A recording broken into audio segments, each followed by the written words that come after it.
do something for you? I think we ought to talk. Is something the matter? You sound upset. What? Oh, no.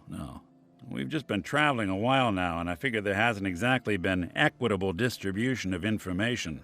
I've gotten a decent glimpse into your dirty laundry, but you still don't really know a whole heck of a lot about me.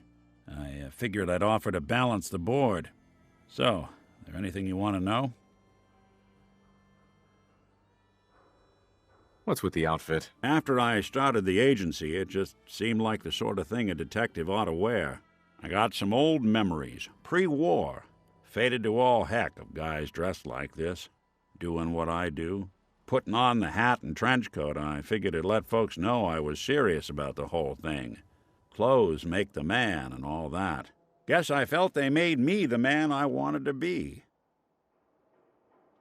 What do you remember about the Institute? It's all pretty hazy from back then, but now and then I get glimpses. Life inside the Institute, they keep you isolated. A single test chamber was my whole world for years, and someone was always watching. Then one day you wake up on the other side, and that's it. They've cut you loose. Welcome to the brave new world, with such people in it. So who are you, Nick? That's a question I've been trying to figure out myself for a long damn time. I know I'm a synth, authentic Institute handiwork, but I'm still mechanical, not bioengineered like the fancy synths giving everyone the willies these days. I get tune-ups now instead of checkups. But my memories, my personality, they're all lifted from some cop who volunteered for an experiment back before the war. They scanned his brain and copied it onto the hardware that runs between my ears. Don't know why they chose to make a robot based on some pre-war cop instead of a math genius or a bioengineer. Hey, maybe that's why the Institute tossed me in the garbage instead of turning me into one of their people snatchers.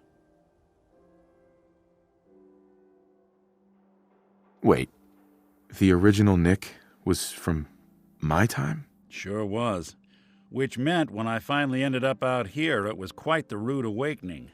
I remember waking up one day in a garbage heap, a body in tatters and a head full of memories belonging to a man who'd been dead for 200 years. Suffice to say, it was a confusing couple of weeks. Folks didn't really know much about synths back then, so when I finally ran into people, they mostly treated me with caution rather than hostility. But the kids, they weren't afraid.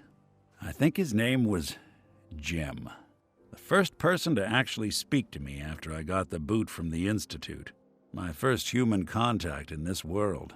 Grilled me for an hour. Once they'd seen I wasn't going to hurt anyone, the other folks in the neighborhood came out to ogle the mechanical man. It eventually turned into a pretty swell soiree. A local mechanic even gave me a once-over, free of charge. Those people, they treated me like a human being. I've been trying to return the favor ever since. It's a surprisingly rare trait out here sometimes. It's something I've noticed you got a fondness for. Part of the reason I've stuck around this long.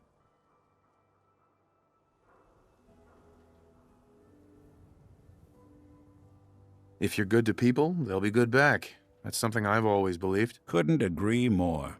Well, I expect you're about as bored as can be listening to me rattle my skeletons. We should probably head out. Hey. Go on. Nick. Something to get off your chest? Is everything all right between us? You're trying to make a difference out here. That puts you in the good column in my book. That's all for now. Suit yourself.